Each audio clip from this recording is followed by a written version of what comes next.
தமிழர்கள் இதயத்திலையும் உயிர்லையும் வாழ்பவர். 6 முகம் 12 கைகள் வேலெடுத்த வீரன். அசுரர்களை கூட நடுங்க வைத்த தெய்வம். சிவபெருமான் மகனா பிறந்தவர். ஆனா தன்னோட வீரத்தால உலகத்தையே காப்பாற்றியவர். சூரபத்மன் அசுரனை எதிர்த்து நடந்த போர்ல அவர் காட்டிய வீரத்தை கேட்டாவே மெய் சிலிர்த்து போகும்.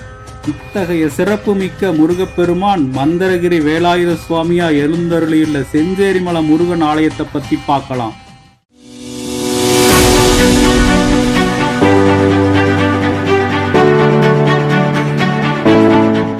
செஞ்சேரிமலை கோயம்புத்தூர் மாவட்டம் சூலூர் பகுதியில் அமைஞ்சிருக்கு. ரொம்பவுமே இயற்கையாகவே அமைதியான சூழல் கொண்ட இடம். தியானம் மற்றும் மன அமைதிக்கு ஏற்ற இடம். படிக்கட்டு வழியாகவும் செல்லலாம், இல்ல மேல கோயிலுக்கு போக தார் சாலையும் அமைச்சிருக்கு. ஒவ்வொரு படியும் ஏறும்போது மனசு மெதுவா அமைதியாக ஆரம்பிக்கும். மேலே சென்றவுடன் சுத்திலுமே இலக்கையான காட்சி. நம்மளை வரவேற்கும் விதமாக மயில் சத்தம், சுத்தமான காற்று. தன்னை தேடி வர்றவங்க மட்டும் இல்லாம மனசால நினைச்சாலே இன்பத்தையும் நல்வாழ்வையும் அளிப்பவர் மந்திரகிரி வேலாயுத சுவாமி. 6 படைன்னு எப்படி சொல்றமோ அதே போலத்தான் ஆதிப்படை வீடுன்னு அழைக்கிறாங்க. கோயிலுடைய தலவரலாறை பார்க்கலாம். தேவர்களை துன்புறுத்தின அசுர மன்னன் சூரபத்மனை அழிக்கவே முருகன் படைக்கப்பட்டான். முருகன் போருக்கு போறதுக்கு முன்னாடி பார்வதி தாய் சிவபெருமான் சத்ரு சம்ஹார மந்திரத்தை உபதேசிக்கும்னு விரும்பினாங்க. முருகனும் இது விஷயமா சிவன் கிட்ட கேட்டபோது, மந்திரத்தை உபதேசிக்கணும்னா கடும் தவம் செய்யணும், மேலும் கடம்ப மரம், கங்கை நீர், தர்ப்பை, மகாவிஷ்ணுவுக்கு சிவதீட்சை பெற்ற சன்னதின்னு எல்லா தேவாலயங்களும் இருக்கிற இடமா இருக்கணும்னு சொன்னாரு. முருக பெருமானும் பூமிக்கு வந்த இத்தனைய குணாதிசயங்கள் கொண்ட இடத்தை தேடத் தொடங்கினாரு.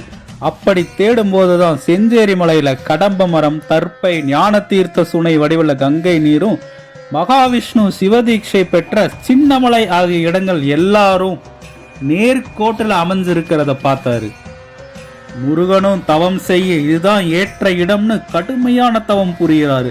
சிவனும் முருகனோட தவத்துக்கு மெச்சி மந்திரத்தை உபதேசிச்சாரு. மேலும் வெல்ல முடியா சக்திகளையும் வழங்கினாரு. மந்திரம் இங்க பரிபாலனம் செய்யப்பட்டதாலேயே இது மந்திரகிரின்னு அழைக்கப்பட்டது. சிறு குன்றின் மேல் இருந்த கோயில கரிகால சோழன் சீரமைச்சாரு. 13ஆம் நூற்றாண்டுல பல்லவ மன்னனால புதுப்பிக்கப்பட்டது. மூலவர் மந்திராச்சல மூர்த்தி, தண்டாயுதபாணி, வேலாயுத சுவாமின்னு பல பெயர்கள் அழைக்கப்படுறாரு. 12 கைகளோட சேவல் சின்னம் கொண்ட கொடியுடன் இடது கையில சேவலையும் ஏந்தியபடி அருள்பாலிக்கிறாரு. சாயிலோக தீர்த்தம், ஞான தீர்த்த சுனை, சரஸ்வதி தீர்த்தம், லக்ஷ்மி தீர்த்தம், பிரம்ம தீர்த்தம், கணர் சுனை, வள்ளி தீர்த்தம்னு இத்தனைய தீர்த்தமும் இந்த கோயிலோட தொடர்புடையதா இருக்குது.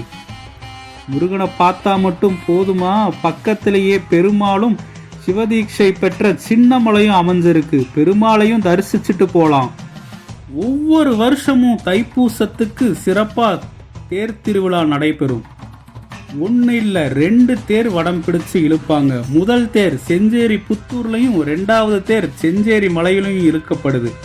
உள்ளூர் மட்டும் இல்லாம வெளி மாவட்டத்துல இருந்தும் பக்தர்கள் கலந்துக்கிறாங்க.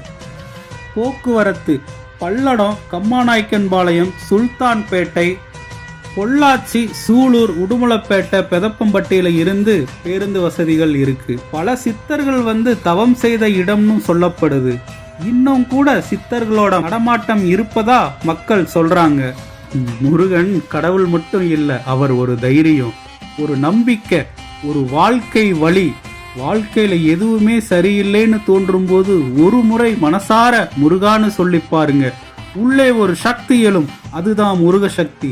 இது போன்ற ஆன்மீக தகவல்களை தெரிஞ்சுக்க இந்த சாம்ராட் ஆன்மீக சேனலை சப்ஸ்கிரைப் பண்ணுங்க. நன்றி மக்களே.